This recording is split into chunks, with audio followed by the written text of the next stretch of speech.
Aitäh, Kristjan, väga toreda sissejuhatuse eest. Ma olen väga rõõmus teid siin nähes ja ka tervitan kõiki, kes kuulavad meid online'is. Mina olen Anna Pihl ja ma olen juhtinud Impulss saadet ja ma loodan, et see konverents annab teile hea impulsi. Me räägime täna võrdõiguslikkusest ja sellest, kuidas me saame tehisaru muuta õiglasemaks. Ja muidugi põhiküsimus siin on, kas tõesti tarkvara võib olla kallutatud ja ma mäletan, et kunagi ammu Amazon väidetavalt töötas välja ühte mudelit, mis oli seksistlik ja ma mäletan, kui ma lugesin seda, siis ma mõtlesin, et alguses ühiskond, nüüd ka tehnoloogia, kas tõesti.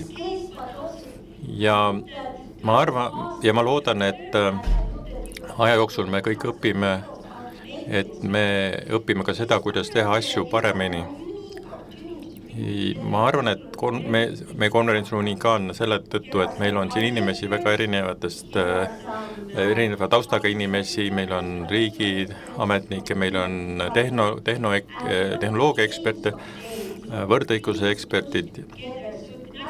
Ma loodan, et te olete aktiivsed, küsite küsimusi, et me saaksime arutada ja vahetada kogemusi.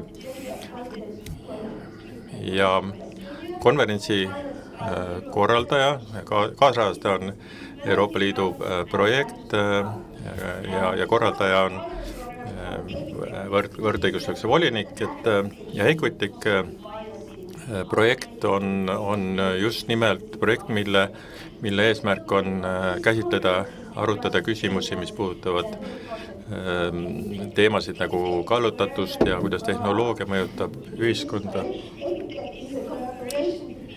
See on ka koostöö vorm ja koostööplatvorm, siin on kaasatud Eesti voliniku büroo, tema Leedu kolleegi büroo Taltec ja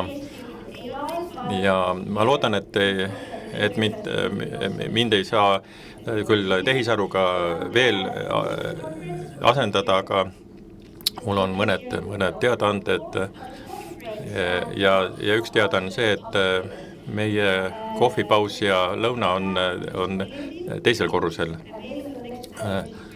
ja lift teid viib sinna, saate liftiga siis sissepääsu juurest.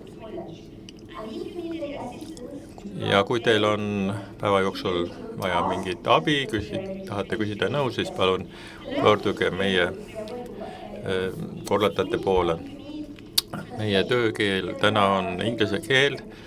Kui te soovite kuulata kõike eesti keeles, siis te saate siin saalis kasutada kõrvaklappe.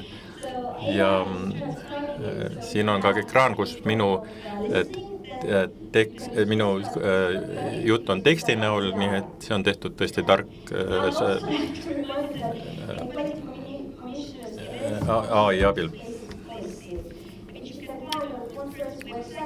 Kui te olete huvitatud sellest teemast rohkem teada saama, siis meil on siin QR-kood, mida te saate skaneerida oma nutiseadmega.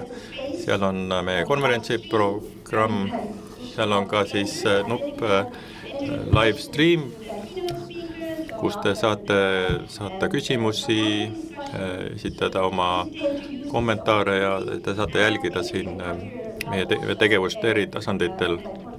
Ja seal on ka üks link Equiteci projektile.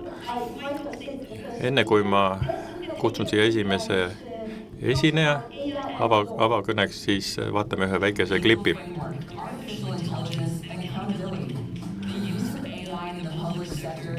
By law.